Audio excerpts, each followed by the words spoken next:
Welcome to Decrypters. Let's decode the markets. अपना analysis start करने से पहले आपको बताता जाऊं कि नीचे वीडियो की डिस्क्रिप्शन के अंदर फ्री व्हाट्सएप ग्रुप का लिंक है, वहाँ से ज्वाइन कर लें। वीडियो में अगर कोई चेंज हो तो वहाँ पर आपको बता दिया जाता है। साथ में अगर कोई ट्रेड हो, दिल कर रहा हो, तो वीआईपी ग्रुप से आपको फॉरवर्ड कर दी जाती है। होता ऐसे है बेसिकली, देखें कुछ अगर 4-5 ट्रेड्स वीआईपी ग्रुप में शेयर हो रही है ना, तो उसमें से एक आधी ट्रेड आपको फॉरवर्ड हो जाती है। अब उसमें एसएल भी हिट हो सकता है और उसका टीपी भी हिट हो सकता है।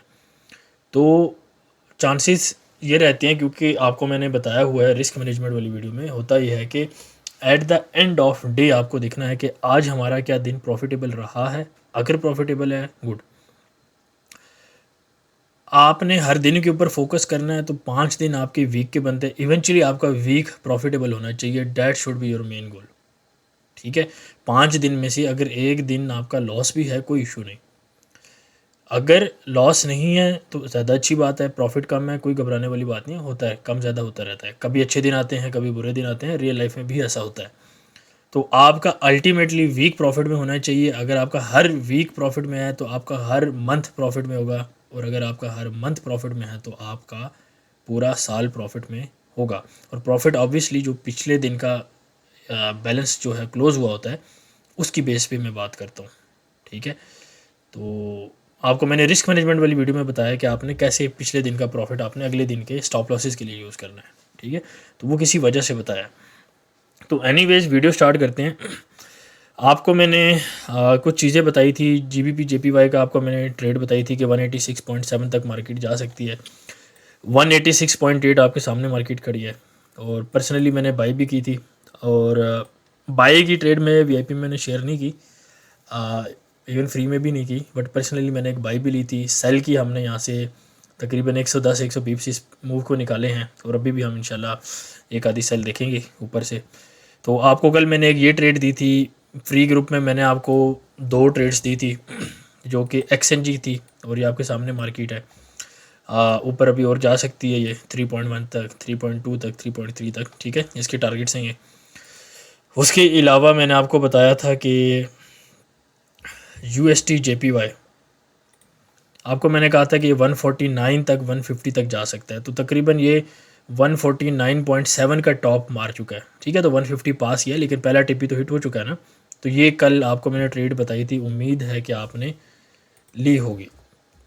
एक ट्रेड मैंने आपको और बताई थी यूरो एनजेड डी की, और इसमें मैंने आपको कहा था कि 1.08 का लेवल जो है वो आ सकता है। ठीक है, तो फ़िलहाल तो अभी तक ये मार्केट नहीं है इस लेवल पे, लेकिन ये है कि उम्मीद है कि अच्छा ये ऊपर से अगर आप मिलता है तो ऑब्वियसली आप इसको थोड़ा सा सेल कर सकते हैं। ठीक है, बाकी ओवरऑल जो है आपको मैंने एरो की सेल, जीयू की सेल का मैंने आपको बताया था, और वो अच्छी सेल निकली है। अच्छा, एरो और जीयू से ही स्टार्ट कर लेते हैं। अगर आप ये चार्ट देखें, तकरीबन एक हेड एंड शोल्डर टाइप आपका कह सकते हैं कि आपका बन रहा है। ठीक है, कंप्लीट नहीं हुआ बट एक फॉर्मेशन बन रही है। तो अगर ये प्ले आउट इस तरह करता है कुछ, तो थोड़ी सी मार्केट आपको नीचे देखने को मिल सकती है। ठीक है, तो कोशिश करें कि ऊपर से सेल में अगर बैठे तो अच्छा है, अदरवाइज़ प्रॉपर कोई ट्रेड इसके अंदर मौजूद नहीं है। मैं ये सजेस्ट करूँगा, मेरी रिकमेंडेशन ये है कि अगर मार्केट इस जगह पे आपको मिलती है नीचे, तो आप बाई करें। 1.08 के अराउंड आपको मिलती है मार्केट, आप बाई करें। That would be my recommendation. अगर आप इस बाई को खेलना चाहते हैं, ये जो ऊपर जाएगी बाई, तो आप इसको भी खेल सकते हैं। ये सेल लेना चाहती हैं, इसको भी ले सकते हैं। रिकमेंडेशन ये है कि यहाँ से अगर मार्केट आपको मिलती है तो बाई करें। ठीक है, ये मेरी रिकमेंडेशन है। और सेम जीबी में भी यही है। जीबी भी अच्छा थोड़ा सा ना स्ट्रॉन्ग लग रहा है आज के दिन, एटलीस्ट लगा है। जो यूरो की अगर आप इसको कंपैरिजन करें ना यूरो के साथ, तो थोड़ा सा ही स्ट्रॉन्ग लगा है। तो इसमें भी कुछ इस तरह का चार्ट प्ले हो सकता है। मैक्सिमम मार्केट इधर तक आ सकती है 1.235 तक, 1.23 तक। तो यहाँ से आप बाई देख सकते हैं, सेम रिकमेंडेशन है। ठीक है, ऑयल का मैंने आपको अच्छा बड़ा क्लियर कल बताया था कि ऑयल आपका हेड एंड शोल्डर बना सकता है, और या तो 3 ड्राइव पैटर्न जो है आपका वो बना सकता है। तो ऑयल का हेड एंड शोल्डर तकरीबन बन रहा है। अगर ये ब्रेकआउट देता है तो ऑब्वियसली मार्केट 84-85 तक जा सकती है। अच्छा, ऑयल की सडन डंप आज क्यों आया? काफ़ी लोग बड़े परेशान थे कि जी क्यों डंप आया। देखिए, ओपेक की एक मीटिंग थी जो कि डिस्कस हुई थी कि संडे को मीटिंग है उनकी, वीकेंड के ऊपर बेसिकली मीटिंग है उनकी। तो मीटिंग में क्या होना था, कट की बात होनी थी, लेकिन मसला ये है कि ऑलरेडी वो इतना कट कर चुके हैं, बात को समझना, वो इतना कट कर चुके हैं कि अभी अगर वो कट करने आते हैं तो डिसाइड करना पड़ेगा कि अभी प्रोडक्शन कौन कट करेगा, क्योंकि अगर वो प्रोडक्शन कट करते हैं तो सेल भी उनकी कम होती है, ठीक है। तो उसका इफेक्ट ऑलरेडी मार्केट में आ चुका था। तो ये जो मार्केट में थोड़ी सी मूव आई थी, ये उसका इफेक्ट था। वो जब न्यूज़ आई कि वो मीटिंग डिले हो चुकी है, तो मार्केट ने दोबारा नीचे की तरफ मूवमेंट ली, और यहाँ से हमारी अल्लाह का शुक्र है 78.2 से, एग्जैक्ट 78.2 से हमारी सेल थी स्टॉप लॉस के साथ, ठीक है। और न्यूज़ आने से पहले मंडे को हमने ये लिमिट लगा ली थी ऑलरेडी अपने वीआईपी में, तो तकरीबन 300 प्लस पिप्स का हमें प्रॉफिट हुआ है। और इंशाल्लाह बाई में इसमें देखते हैं, तो दोबारा अगर आपको बाई मिलती है तो ऑब्वियसली 82 तक आप बाई को देख सकते हैं, कम से कम 82 तक ऑब्वियसली जा सकती है मार्केट, ठीक है। लेकिन यहाँ से आप बाई नहीं लेंगे, नीचे से लेंगे, ठीक है। तो जैसे मैंने आपको ये बताया है कि देखिए मार्केट का प्रॉपर रिट्रेसमेंट का वेट किया करें, अगर रिट्रेसमेंट मार्केट नहीं देती तो आप उस ट्रेड को जाने दें, दूसरे पेयर पे स्विच कर जाएं। मार्केट में इतने ज़्यादा पेयर्स जो हैं वो इसीलिए गिवन है ना कि आप उसमें से आराम से चूज़ कर सकें। ये तो नहीं आपने एक पेयर पकड़ना है बस उसके साथ आपने बाइंडिंग अपनी कर ली, बॉन्डिंग आपने कर ली और आप चले गए, ऐसा नहीं होना चाहिए।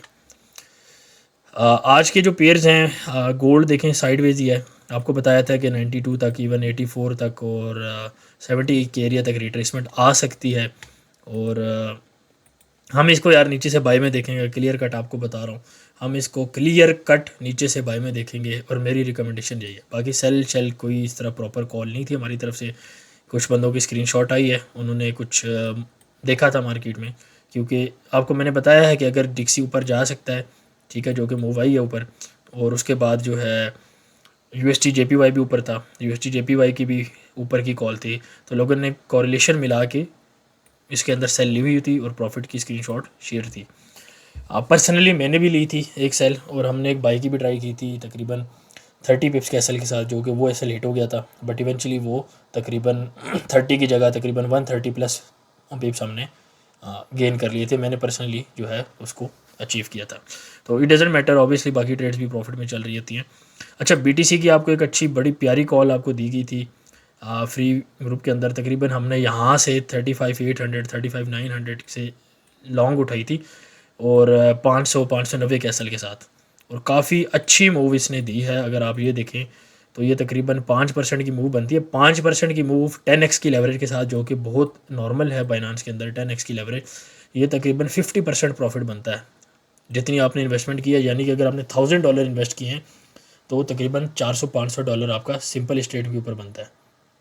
अगर आपने 100 किए हैं तो $50, तो 50% इज़ मोर देन इनफ। तो काफ़ी अच्छा प्रॉफिट इसमें निकला है। क्रिप्टो यार असल प्रॉफिट क्रिप्टो में ही है, टू बी ऑनेस्ट। तो ऑयल के अंदर आपको मैंने बता दिया जो सिनेरियो प्ले हुआ है। अच्छा, आज की ट्रेड जो है वो इस तरह की हो सकती है कि यूएसटी कैट 2-3 पेयर्स हैं मेरे पास, तो यूएसटी कैट जो है आपका जा सकता है 1.363 और 1.365 तक आप कह लें, ठीक है।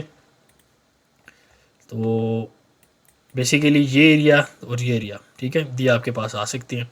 तो यूएसटी कैट की सेल आप ढूंढें, और अगर मिलती है तो प्रॉफिट आप लें, डायरेक्शन मैंने आपको बता दिया।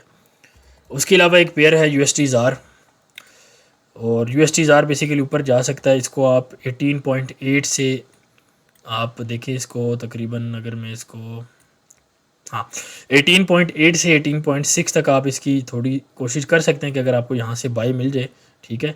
और मार्केट आपकी 19.2 से 19.6 तक जा सकती है, ठीक है। ये पहला 19.2 पहला टीपी होगा, 19.6 दूसरा टीपी होगा। तो एसएल आपने कोशिश करना है कि पास ही रखें, क्योंकि इसका स्प्रेड इस पेयर का ज़्यादा होता है। एक और पेयर है जीबीपी कैड, इसके अंदर थोड़ी सी लंबी सेल निकल सकती है, इसको थोड़ा सा देख लें। यूएसटी जेपीवाई मैंने आपको बताया है नीचे का ट्रेंड पकड़ चुका है यूएसटी जेपीवाई का, ठीक है, वो किसी वजह से आपको जिक्र कर रहा हूँ। तो थोड़ी सी ऊपर मार्केट जा सकती है, लेकिन इवेंचुअली लेवल्स यही हैं, $2-3 का फ़र्क जो है मूवमेंट में हो सकता है, क्योंकि लंबी सेल है ना, लंबा आपको 1000-2000 पिप्स की बात हो रही है करेंसी पेयर के अंदर। अच्छा, जीबीपी कैट के अंदर अच्छी एक लंबी सेल निकल सकती है, तो इसको आप देख सकते हैं। टारगेट ऑब्वियसली 1.69 का आप टारगेट माइंड के अंदर रख सकते हैं। नेस्टेक के अंदर जो है कोई इस तरह चेंज नहीं हुई। अगर आप माइक्रोसॉफ्ट का स्टॉक देखें तो थर्ड कॉन्सेक्टिव विन दे रहा है वो, और आपको यही बताया था कि नीचे से बाय करें। हमने वीआईपी में एक सेल ली है, जो कि मैंने फ्री ग्रुप में बताया था कि जिन्होंने सेल ली हुई है उनके एसएल हिट होने लगे हैं, और एक भाई ने उस बेस के ऊपर लॉन्ग ले ली थी।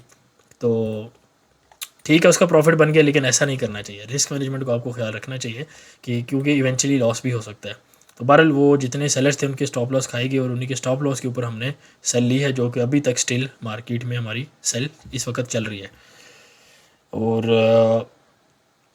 बाकी यार कल थैंक्स गिविंग का डे है, यानी कि 23 को, और मार्केट में लंदन के सेशन के अंदर, क्योंकि यूरो का हमारे पास, अगर आप देखिए यूरो का डाटा है हमारे पास और जीबीपी का डाटा है, तो मार्केट थोड़ा सा नीचे आ सकती है इन डाटास के ऊपर। बट मैं आपको यही बताया कि मैंने आपको रिकमेंडेड पोजीशन बता दी है कि आप रिकमेंडेशन कौन सी उसके अंदर है, क्योंकि ये थोड़ा सा ट्रिकी होगा कि मार्केट कैसे रिएक्ट करती है। तो हो सकता है कि मार्केट कल को थोड़ा सा ऊपर जाए और न्यूज़ के ऊपर थोड़ा सा ड्रॉप करे, और हेड एंड शोल्डर हमारा कंप्लीट हो सकता है इस बेस के ऊपर। बाकी कल न्यूयॉर्क सेशन में इतनी कोई मूवमेंट नहीं रहनी, और वॉल्यूम लंदन सेशन के अंदर ही रहेगा। ठीक है, तो कल उसको आप ट्रेड कर लेना। एक्सएनजी का आपको मैंने कवर कर दिया है, और बाकी भी आई थिंक पेयर्स इतने कुछ है नहीं। अच्छा, एक फंडामेंटली कुछ न्यूज़ आई हैं कि जो आपका हिजबुल्ला है, उनका चेयरमैन है पार्लियामेंट का, उसका बेटा जो है उसको इसराइल ने अभी रिसेंट अभी न्यूज़ आई है, 10-15 मिनट पहले की बात है जब मैं वीडियो रिकॉर्ड कर रहा हूँ, तो उन्होंने उसको जो है एयर स्ट्राइक के अंदर मार दिया है। और आपको मैंने कहा था कि एक टेम्परेरी पीस होगा, लेकिन इवेंचुअली चीज़ें एस्केलेट करेंगी। कितना क्लियर आपको मैंने चीज़ें होने से पहले बता रहा हूँ, इतना क्लियर बता रहा हूँ। ठीक है, तो चीज़ों को यार आप समझा करें, नोट किया करें। मैं हवा में बातें नहीं कर रहा था, इन्फॉर्मेशन की बेस पे, एनालिसिस की बेस पे बातें कर रहा होता हूँ। ठीक है, ये तुक्के नहीं होते। यूट्यूब के ऊपर पब्लिक में आके तुक्के मारना आसान बात नहीं है। यहाँ पे मैं वही बात करता हूँ जो क्रेडिबल है। बाकी मेरे फ्री ग्रुप में एक फंडेड अकाउंट के हिसाब से मैंने एक चीज़ शेयर की है, आप उसका प्रोमो चल रहा है, तो वहाँ पे आप ले सकते हैं। अगर आपने ज्वाइन नहीं किया तो आप नीचे लिंक दिया हुआ है, ऑब्वियसली वहाँ पे डिफरेंट अपडेट्स आती रहती हैं। ठीक है, apart from that north Korea की एक एग्रेसिव स्टेटमेंट आई है, वो बॉर्डर्स पे थोड़ा सा सिक्योरिटी सख्त कर रहे हैं। और आपको मैंने बताया है कि नॉर्थ कोरिया बेसिकली रशिया और चाइना का जो है एलाई है, तो थोड़ा सा चीज़ों को आप डॉट्स को आपने खुद कनेक्ट करना है। कुछ चीज़ें मैं यहाँ पे ओपनली बात नहीं कर सकता। बाकी एक डाटा है जॉबलेस क्लेम का, जो आज डाटा आया है, बेसिकली इसको मैं थोड़ा सा बात करना चाहूँगा। अगर आप ये डाटा देखें, आपके पास अनएम्प्लॉयमेंट का आपके पास जो डाटा है, बेसिकली ये क्या आया है, ये आपके पास एक तरह से आई थिंक 209 का फिगर आया था, 2009 का फिगर आया था ना, हाँ 2009 का आपके पास फिगर आया था। और ये अगर आप देखें डाटा एक्सपेक्टेड से भी कम है। और ये डाटा अगर आप यहाँ पे देखें, ये ऑरेंज मार्क, ये यहाँ पे लिखा है रिवाइज्ड, यानी कि ये डाटा पहले 231 एक्सपेक्ट किया जा रहा था लास्ट वीक, और ये डाटा रिवाइज हुआ है, यानी कि 231 से इसको चेंज करके 233 लाया गया कि ये आ सकता है। ठीक है, यानी कि रिवाइज किया गया है। तो बेसिकली ये जो डाटा आया है, ये इस डाटा से भी कम है, जो एक्सपेक्टेड डाटा था उससे भी कम है, और ये डाटा ट्रिपल इफेक्ट कर गया है बिकॉज डाटा रिवाइज हुआ था। ठीक है, तो चीज़ों को आप समझा करें कि कैसे डाटास को रीड करते हैं और चीज़ों को देखते हैं, और कैसे डाटा के आने से पहले मैंने आपको यूरो की सेल, जीबीपी की सेल आपको मैंने बताई थी। गोल्ड के अंदर सेल क्लियर नहीं थी, हालांकि उसके अंदर भी आई है, लेकिन मैंने आपको यही कहा था कि 92-84 तक इन एरिया तक रिट्रेसमेंट आ सकती है, ये मैंने आपको बहरहाल बताया था। तो इस बेस पे अगर आपने सेल ली है अच्छी बात है, बट प्रॉपर सेल की कॉल नहीं थी। प्रॉपर कॉल जो है वो जीयू की और ईयू की थी, क्योंकि उनमें क्लियर सेटअप बना हुआ था। यूरो के अंदर आप देखिए करेंसी पेयर होने के बावजूद उसने कितनी अच्छी मूव दी है, तकरीबन 90 से 100 पिप्स की मूव उसने दी है, और गोल्ड ने नॉन करेंसी पेयर होकर तकरीबन इतनी मूव दी है ऑलमोस्ट। तो बाकी आज का एनालिसिस यही है, ट्रेड्स मैंने आपको आज की बता दी हैं। बाकी इंशाल्लाह मिलते हैं कल नेक्स्ट वीडियो में, तब तक के लिए टेक केयर, अल्लाह हाफिज़। Decryptors. Join us for more.